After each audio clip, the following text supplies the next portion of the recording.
Olá, boa noite a todos. Chegamos à quarta-feira. Hoje é 9 de setembro. Veja agora os destaques de hoje aqui no Segunda Edição. Você só vai ver aqui: golpe ou boa-fé?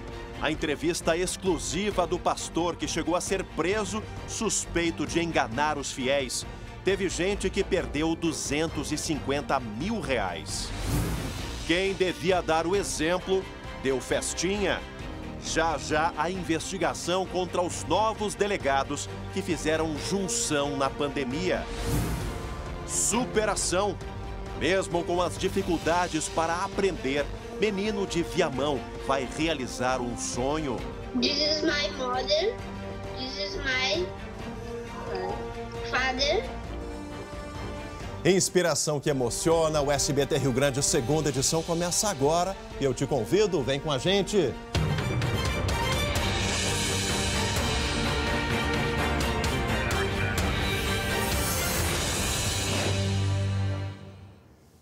Nós começamos a Segunda Edição de hoje com mais um assunto exclusivo. Você só vai ver aqui. E é escândalo lá no Vale dos Sinos. Depois de passar 3 dias na cadeia, o pastor acusado de aplicar golpes em fiéis de uma igreja evangélica fala com exclusividade ao SBT. E ele se diz inocente. O caso abalou a comunidade evangélica de Hamburgo Velho, em Novo Hamburgo. O pastor chegou a se afastar dos cultos para não prejudicar a igreja. Ele afirma que quis ajudar o amigo de infância, Juliano Luiz Casamali, e acreditou que receberia de volta os mais de R$50 mil que emprestou das economias da família. Sou inocente, né, como tinha falado. E se houve algum golpe, como eu já relatei em outros momentos, eu também fui vítima dele. Segundo as vítimas, Juliano, o amigo do pastor, dizia que tinha uma herança avaliada em R$5 bilhões para receber do exterior. Para legalizar esse dinheiro no Brasil, ele teria que gastar com impostos e advogados. Por isso, precisava de ajuda. De acordo com a polícia, de apenas uma família, ele teria arrecadado mais de R$250 mil. Na última semana, Juliano foi solto e vai responder em liberdade. Juliano nega totalmente as acusações feitas, deixando bem claro que em momento algum houve o elemento fraude. Em momento algum, as 2 supostas vítimas foram enganadas. O pastor Abel diz que mesmo após todo o constrangimento, perdoa o amigo e afirma nunca ter pedido dinheiro aos fiéis. Nunca pedimos dinheiro para fiéis dentro da igreja. Existe sim um casal que são um relacionamento nosso da igreja, que são amigos do Juliano também, e eles também, por boa fé, decidiram ajudar. O advogado do pastor explica que o Ministério Público recebeu a denúncia e aguarda os próximos passos do processo. A prova será produzida e a inocência dele será demonstrada. Nas mãos do Ministério Público, agora, para mim, a mesma lógica do conto do bilhete premiado, gente. Só que com um detalhe, um upgrade nessa história toda, né? Os dois se dizem inocentes. E o que o pessoal lá de Novo Hamburgo quer saber é onde foi parar o dinheiro que caiu na mão deles. Assunto para os promotores do Ministério Público. Bom, o assunto agora é de economia doméstica. Interessa a você que está nos acompanhando, interessa a mim, interessa a todo mundo que está aqui ligado no Segunda Edição, que a gente já vem alertando, pessoal. Desde a semana passada, lembram? Aqui mesmo no programa se confirmou hoje. Os preços dispararam nos supermercados, o que fez a inflação ser a maior dos últimos 4 anos para o mês de agosto, e isso não só aqui no nosso estado, em todo o país.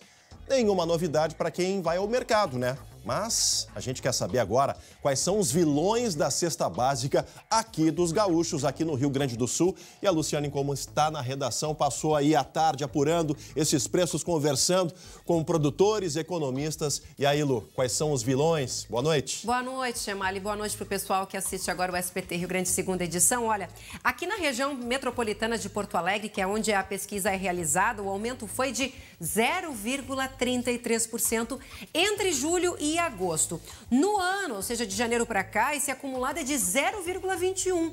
Muita gente deve estar se questionando, nossa, mas é tão pouco, eu estou pagando tão caro, as minhas compras aumentaram horrores. É que é o seguinte, Emalho, o IPCA, que é o Índice de Preços ao Consumidor Amplo, né, que mede a inflação, ele, na verdade, tem alimentação, mas tem uma série de produtos e serviços. Tem combustível, tem transporte, tem energia, tem educação. E a questão da educação, por exemplo, teve uma grande deflação agora durante a economia, porque as escolas baixaram as matrículas. Então, isso também interfere... O pessoal negociou, né, Lu? Exatamente. E aí isso interfere na inflação, ou seja, lá no total. Bom... Mas, querendo ou não, né, é no supermercado, ali no nosso carrinho, que a gente sente essa inflação. Então, olha só como é que está o acumulado do ano de alguns produtos, principais vilões aqui na região metropolitana. Cebola, quase 90% de aumento esse ano. Óleo de soja, cerca de 27%. Leite longa-vida, 23%. Ovo, 20,5%. Arroz, 11%. Carne, menos 2,72%. Lembrando que isso é uma média geral, porque muita gente deve estar dizendo, mas eu pago mais. Pois é, às vezes realmente vai estar mais caro. E olha só, Chamalha, a nossa produção fez um levantamento junto à Ceasa, né, onde os preços, na verdade, são mais baixos que no mercado, né? E aí, olha só, o quilo da cebola lá em janeiro estava R$ 1,10, agora R$ 2,75, mais do que dobrou. O ovo passou de R$ 3,00 para R$ 13,33 e o leite longa-vida, segundo o Sindilat, R$ 1,15 para R$ 1,51. E olha, Chamalha, que a gente sabe que tem muita questão da sazonalidade, da agricultura, inverno, verão, interfere na produção, mas a gente tem aí agora um câmbio, um dólar que está muito alto e aí está sendo mais favorável para os produtores vender, ó, para fora. E aí acaba ficando mais caro aqui para nós. Foi o que a Alessandra Bergman comentou ontem com a gente, né? Os produtores de arroz que passaram décadas aí reclamando do preço, hoje estão vendendo para fora e estão ganhando bem mais. E isso acaba surtindo efeito duro, mais negativo no nosso bolso, né, Lu? Com certeza, né? O mercado interno acaba pagando mais caro, ou seja, porque o produto vai para fora, vai para o mercado exterior. E ainda teve o auxílio emergencial, ou seja, teve mais dinheiro na praça, muito mais gente comprando, aumentando a demanda. Aumenta a demanda, o que acontece? Sobe o preço. Sobe o preço. É automático. É bem isso. Lu, obrigado pelas informações. Uma boa noite para ti. Daqui a pouco tem matéria completa da Luciane Coma sobre esse assunto no SBT Brasil, logo em seguida, depois aqui do Segunda Edição. Bom, agora tem uma notícia que, olha, coisa boa a gente respirar e sentir que a esperança está renovada.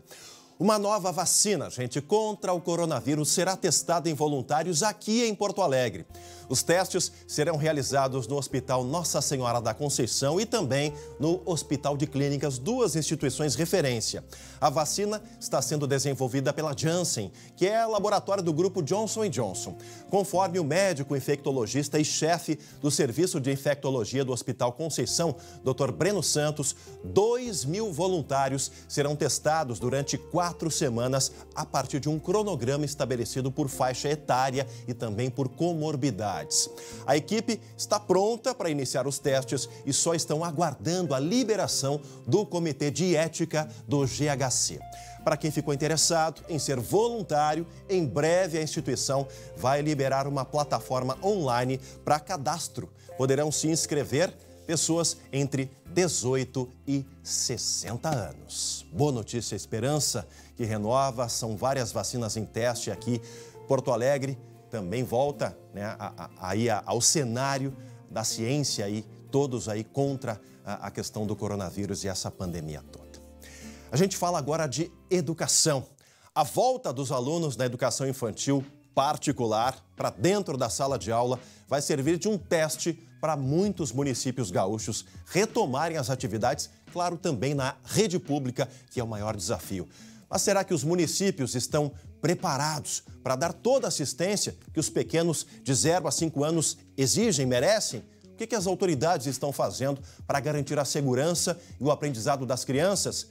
Deixa eu conversar agora com a Gabriela Lerina, que está em home office e está acompanhando esse assunto bastante importante que é a educação, né, Gabi? E aí, as informações de hoje à noite, tudo bem?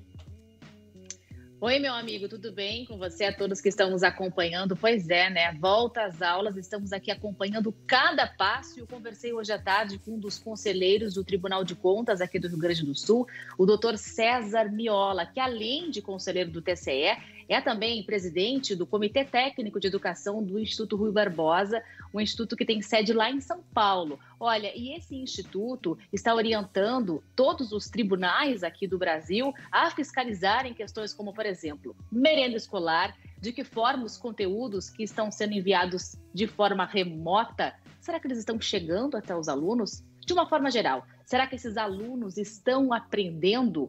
Outro detalhe bem importante, o Instituto quer ajudar a evitar que os alunos brasileiros abandonem as salas de aula. Vamos ouvi-lo.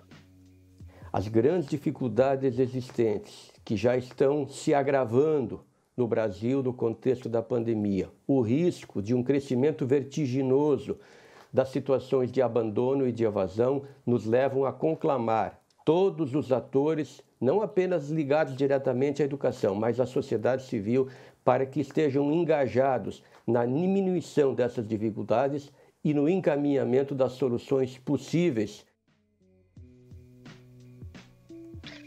Pois é, Chamali, e daqui a pouco, ainda hoje, aqui no SBT Rio Grande, segunda edição, eu vou estar de volta com uma história que tem tudo a ver com a educação e também com a persistência. É de um garotinho aqui de Viamão, da região metropolitana, que queria aprender inglês. E ele aprendeu, mas eu já conto como foi isso. Tá certo, encontro marcado. A gente volta a conversar contigo aqui no segunda edição. E ainda hoje, aqui no nosso programa, um mau exemplo. Quem deveria cuidar da investigação, do combate ao crime, vira alvo justamente de investigação. Mais uma reportagem exclusiva sobre o proibidão dos novos delegados. A gente volta já já.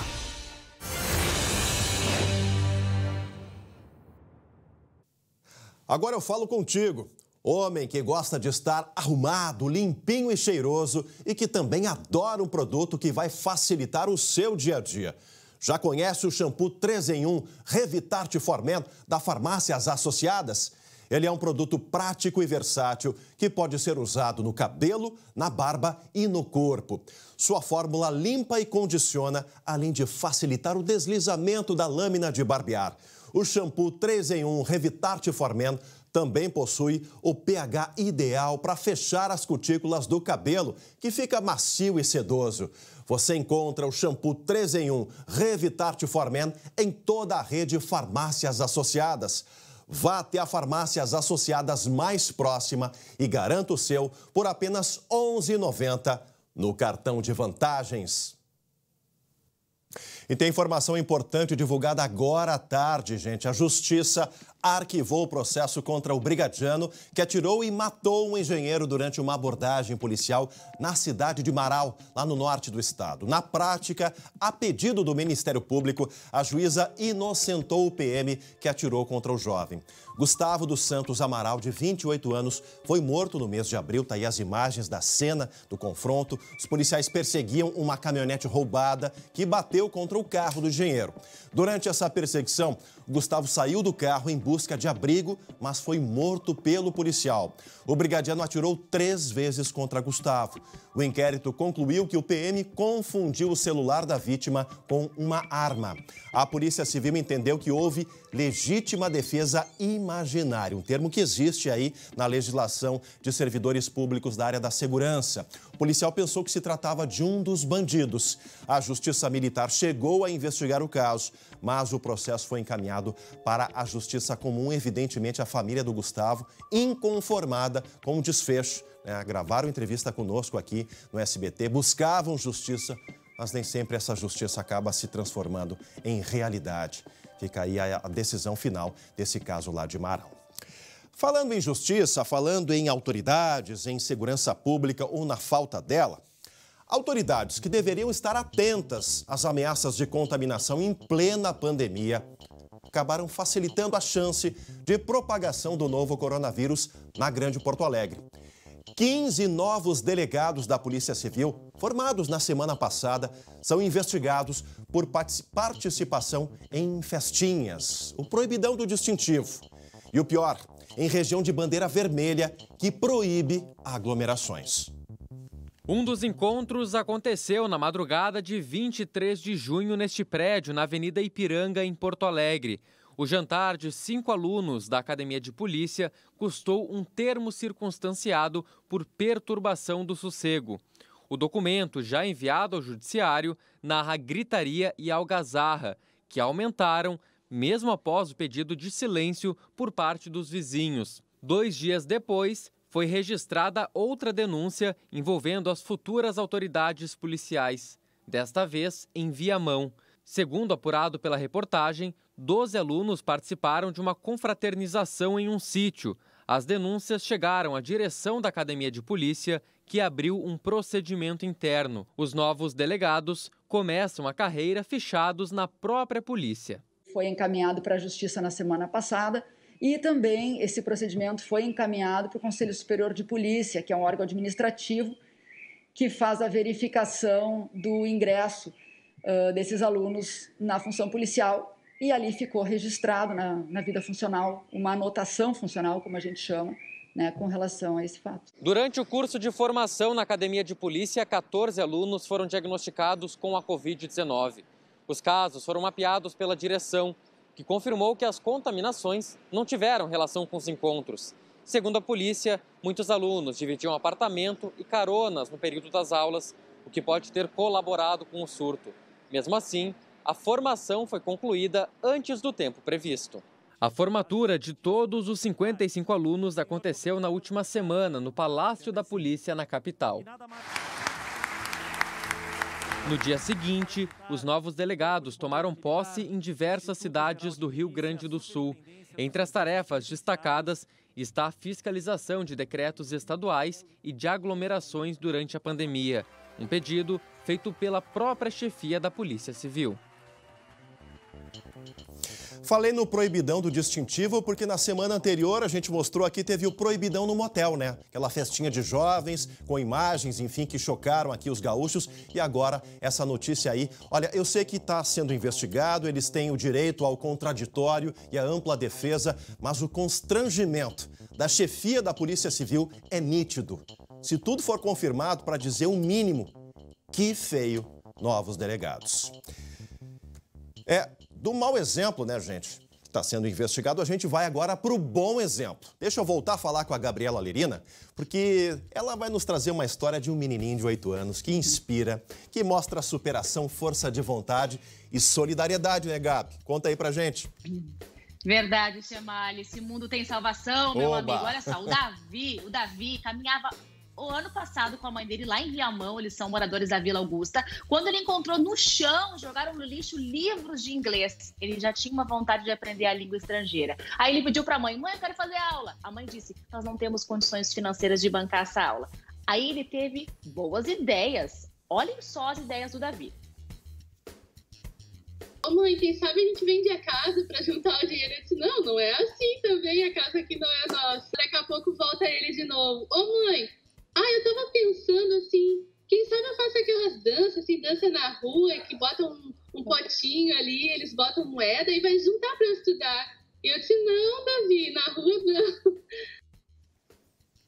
É que o Davi queria muito aprender inglês. Foi aí que a mãe teve a ideia de conseguir escrever na internet, postar no Facebook aí um pedido de auxílio para conseguir angariar fundos para que ela pudesse pagar o curso de inglês para o menino. Teve a ajuda de uma ONG, olha a mensagem do garotinho, foi compartilhada milhares de vezes pela internet e caiu na mão do professor Gabriel. O garotinho já teve 2 aulas online e até já arrisca a língua, olha só. Olha aí. This is my mother. This is my father. This is my brother. This is my me. Então, eu expliquei. Nova York. Quer ir longe? Eu tenho certeza que o Davi vai para Nova York e para outros lugares do mundo. E aí o professor Gabriel ficou muito amigo dele. Vamos ouvir o que ele disse do aluno. O Davi é daquele tipo de criança que ele tem vontade, só que ele não tinha meios para que isso acontecesse. E ele não desistiu por esse fato. Ele foi atrás, ele correu atrás e postou em tudo quanto é tipo de lugar e foi aí que ele conseguiu. Um beijo muito grande pro Davi e pro Gabriel. Coisa boa essa história, né, Silmari? A história que inspira nos deixa mais leves, né, Gabi? Com tanta coisa que a gente tem que enfrentar. Tá aí um ótimo exemplo que pode inspirar muitas crianças da idade dele. Minha amiga, uma ótima noite de quarta-feira para ti e até amanhã. E a dona Daniela, a mãe do Davi, tá de parabéns. Tem um filho de ouro. Tem um filho de ouro. O guri vai longe. A gente tem certeza disso.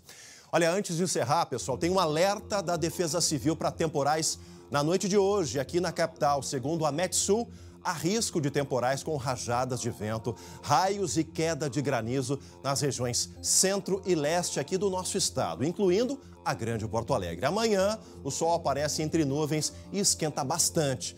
Santa Rosa, por exemplo, deve ter termômetros perto dos 30 graus, portanto, aí se protejam, né? Fiquem atentos, rajadas de vento aí podem chegar a 60 quilômetros em Porto Alegre, se mantenham aí abrigados dessa reviravolta no tempo. Ótima noite de quarta para todo mundo, na sequência tem o SBT Brasil, amanhã, 11h40, o André Har e o Glauco Passa no primeira edição e a gente se encontra aqui às 7h20 da noite. Tchau, tchau.